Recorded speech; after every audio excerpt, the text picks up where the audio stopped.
Good afternoon এইস কিচেনের বন্ধুরা, এইস কিচেনে সবাইকে স্বাগত। আজ আমি বানাবো মাটন কিমা পোলাও। তাহলে চলুন দেখে নেওয়া যাক।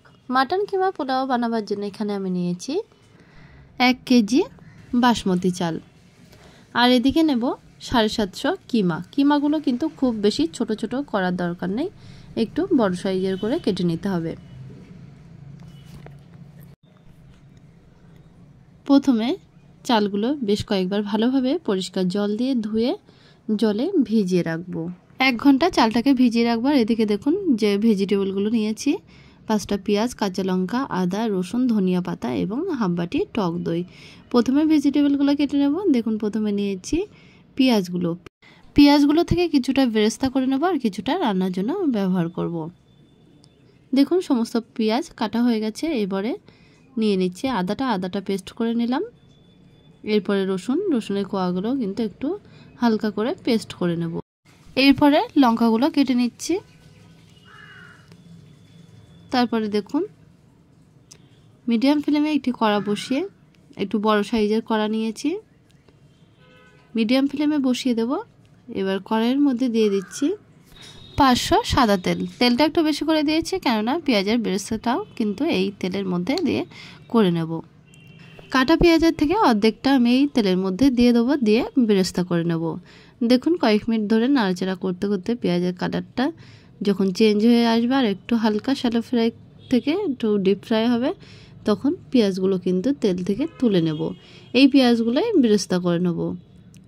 পেঁয়াজগুলো ছেঁকে তুলে নেওয়ার পরে ওই একই তেলের মধ্যে দিয়ে দিচ্ছি বাদবাকি 2 চামচ ঘি। ঘিটা মেল্ট হয়ে গেলে দিয়ে দিচ্ছি। এখন এই তেলের মধ্যে দিয়ে দেবো দেখুন বেশ কিছুটা 2টো বড় এলাচ, 3টে ছোট গরম মশলা, 4 থেকে 5টা লবঙ্গ এবং জায়ফল, অল্প সাজিরে 2 থেকে 3 টুকরো দারুচিনি এবং 3টে তেজপাতা। মশলাগুলো দেওয়ার পরে দিয়ে দিচ্ছি বাদবাকি কেটে রাখা পেঁয়াজগুলো দিয়ে 2 থেকে 3 মিনিট নাড়াচাড়া করে নেব। দেখুন পেঁয়াজের কালারটা একটু যখন চেঞ্জ হয়ে আসবে, তখন তেলের মধ্যে দিয়ে দেব কোচানো লঙ্কাগুলো দিয়ে দিলাম। এবার লঙ্কা এবং পেঁয়াজটা হালকা করে ফ্রাই করে নেব।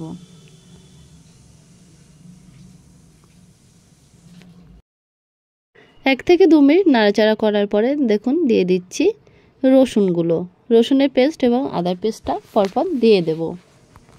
মশলাগুলো হালকা করে ফ্রাই করার পরে এখন দিয়ে দিচ্ছি মাটন কিমাগুলো। দেখুন একটু গোটা ধরনের পিস করতে হবে, একেবারে খুব বেশি ছোট ছোট করা যাবে না। মাটন কিমাগুলো দিয়ে বেশ ভালোভাবে নাড়াচাড়া করে নেব। মশলাগুলোর সাথে মাটন কিমাগুলো বেশ ভালোভাবে মিশিয়ে নেব।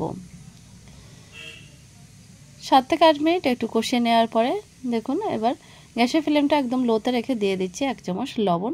পরে টেস্ট অনুযায়ী দিয়ে দেবো।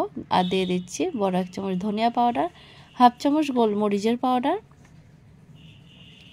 এবং বড় 1 চামচ কাশ্মীরি লঙ্কার পাউডার।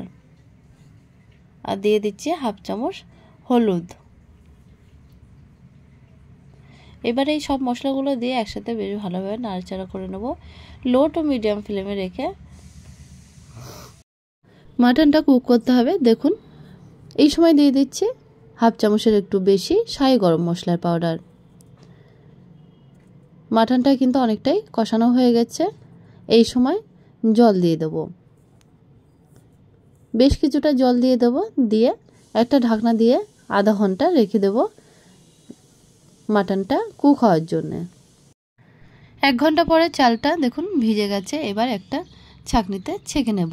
জলটা ঝরিয়ে নিলাম। এদিকে দেখুন ততক্ষণে আধা ঘন্টা হয়ে গেছে। ঢাকনাটা তুলে নিয়েছি, নিয়ে আবারও একটু নেড়ে দেব। জলটা কিন্তু অনেকটাই শুকিয়ে এসছে। এবার পোলাওটা রান্না করার জন্য দেখুন আমি যতটা পরিমাণে চাল নিয়েছিলাম তার কিন্তু ডবল জল দিয়ে দিলাম।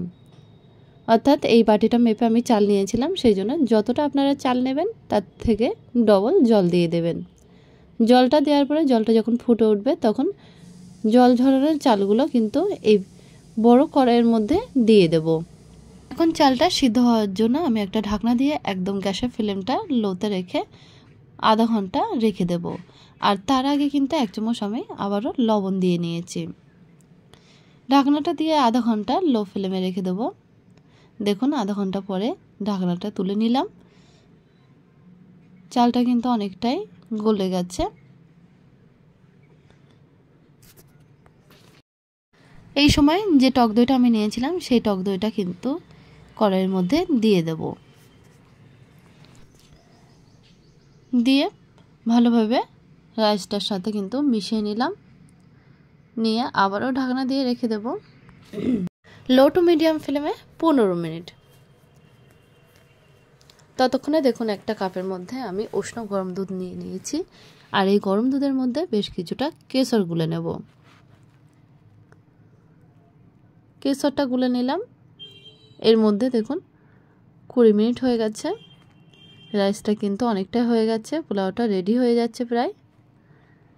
এখন আর একটু নাড়াচাড়া করে উপর নিচে করে নেব, যেহেতু রাইসটা ভালোভাবে হওয়ার জন্যে।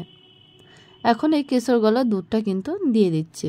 দিয়ে যে পেঁয়াজের পেস্টটা করে রেখেছিলাম সেটা উপর দিক থেকে দিয়ে দেব।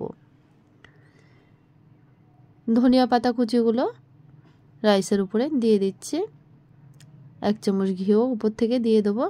এই সময় গ্যাসের ফ্লেম একদম লোতে রেখে আবারও ঢাকনা দিয়ে 2 থেকে 3 মিনিট রেখে দেব।